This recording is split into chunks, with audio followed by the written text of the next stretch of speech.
आनंद life high five series में आपका स्वागत है। मैं डॉक्टर आनंद प्रदीक्षित। स्पिरिचुअल हीलिंग जैसी कोई चीज होती है क्या? होती है। प्रार्थना में बड़ी शक्ति है। प्रार्थना जब हम करते हैं तो हम उस परम पिता की सत्ता से जुड़ते हैं, ईश्वरीय सत्ता से जुड़ते हैं। जब हम उससे जुड़ते हैं तो शून्य और अनंत के बीच में संवाद स्थापित हो जाता है। हमारी आत्मा शून्य है, जो ड्राइविंग फोर्स है हमारा। मन और शरीर हमारा अस्तित्व प्रदर्शित करता है। और जब हम परमात्मा से जुड़ते हैं प्रार्थना के माध्यम से, तो जैसे एक पावर बैंक हो आत्मा, जो हमारे शरीर को एनर्जाइज कर रही है, उस पावर बैंक को भी तो चार्ज करने की जरूरत पड़ती है। तो वो सुपर चार्जर वो परमात्मा है। जैसे हम वॉल सॉकेट में लगा देते हैं चार्जर को और पावर बैंक को चार्ज कर लेते हैं, जो कि ग्रिड से बिजली आ रही है उससे चार्ज हो जाता है पावर बैंक हमारा, और फिर काफ़ी घंटे निकाल देता है हमारे मोबाइल को चार्ज करने के लिए। ऐसे ही आत्मा हमारे शरीर को जीवन भर चार्ज रखती है, लेकिन आत्मा को भी रिचार्ज करने की आवश्यकता पड़ती है, एनर्जाइज करने की आवश्यकता पड़ती है। परमहंस योगानंद जी ने एनर्जाइजेशन एक्सरसाइजेस बताई हुई हैं। आप YSS सर्च करके योगदा सत्संग शाखा, और उनकी पाठमाला बहुत नॉमिनल चार्जेस पर वो कई साल तक आती रहती है पाठमाला, और आपका जीवन बदल देती है। उसके पहले आप नेट से डाउनलोड करके या खरीद के एक योगी की आत्मकथा पढ़ें। उसमें चमत्कार देखेंगे आपको, लेकिन चमत्कार जीवन में होते हैं, यूं ही होते हैं। ऐसा नहीं कि हम चाहें तब होंगे, या हम चमत्कारों की तलाश में घूमते फिरें, वो अलग विषय है, मैं बता भी चुका हूं। एनी हाउ, स्पिरिचुअल हीलिंग कोई एलोपैथिक मेडिसिन या इंजेक्शन नहीं है कि हमारे परिवार में कोई बीमार हुआ, हमने दुआ की और वो ठीक हो गया। हमें निरंतर दुआ की जरूरत है कि बीमार हो ही नहीं। एक बड़ी प्रसिद्ध कहावत है, prevention is better than cure. प्रतिदिन दुआ करें। जब मैं बच्चा था तो प्रतिदिन हमारे यहाँ रात को एक प्रार्थना होती थी, जो सर्वे भवन्तु सुखिनः प्रकार की प्रार्थना थी। हे भगवान, हमारे माता पिता को ठीक रखना, हमें ठीक रखना, भाई बहनों को ठीक रखना, दादी बाबा को ठीक रखना।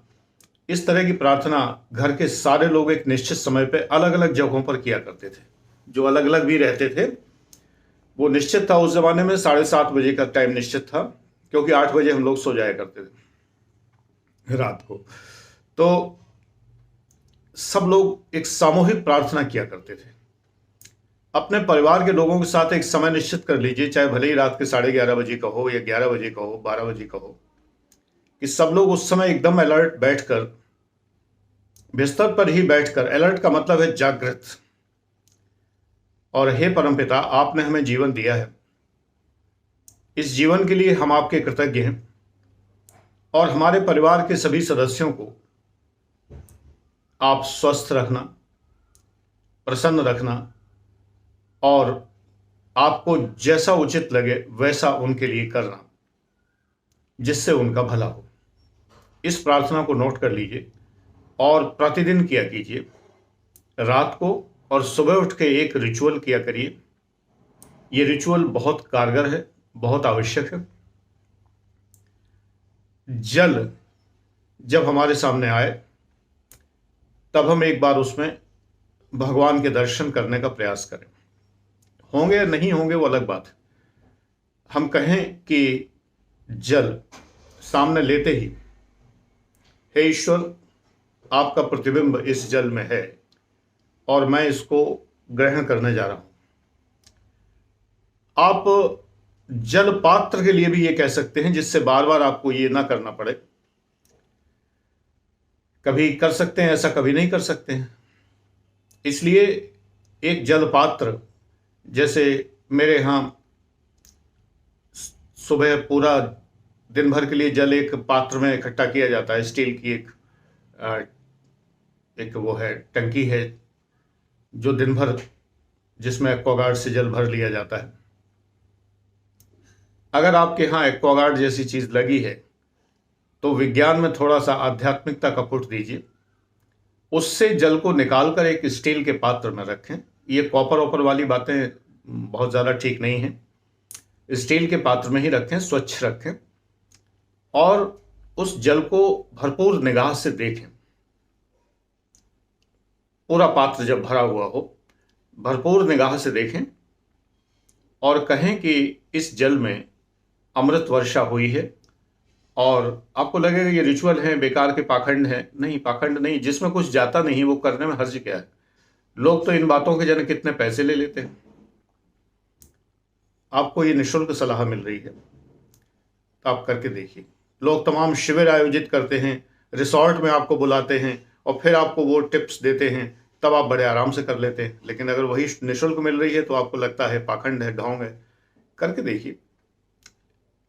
इस जल के अंदर ईश्वर का अवतरण हुआ है और हम पूरे दिन रात इस जल का प्रसाद के रूप में ग्रहण करेंगे। इस जल को ईश्वर हमें शक्ति दे और आपकी शक्ति इस जल में समाई हुई है।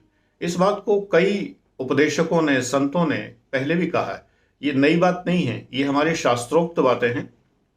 और जब हम कभी भी पूजा स्टार्ट करते हैं तो हम न्यास करते हैं, जल को जमीन पर 2 बूंदें गिराकर और न्यास करते हैं और न्यास करने के बाद जो है तब उसके बाद पूजा प्रारंभ करते हैं। ये हमारी शास्त्रोक्त पूजा परंपरा है। इसको तमाम लोगों ने इस बात को कहा भी है कि ऐसे करिए। ये कोई मेरा आविष्कार नहीं है, मैं उन सब का कृतज्ञ हूं जिनसे मैंने सीखा है। इतने लोग हैं जिनसे मैंने सीखा है कि कितने नाम लूं, सबसे सीखा ही है।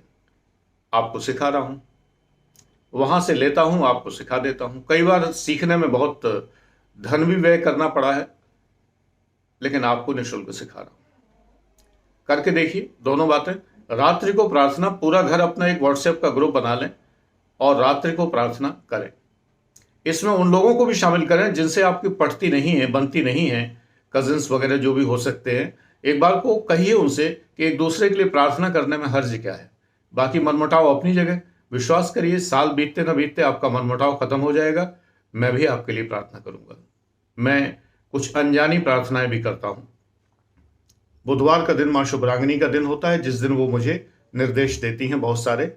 उनको एनालाइज करने में एक दिन लग जाता है कभी कभी। तो आज मैं शुक्रवार के दिन ये निर्देश आपको दे रहा हूं। वीडियो तो प्रकट होगा किसी और दिन जुलाई में। ये तो जून के 18 जून को ये वीडियो बना रहा हूं। Thank you.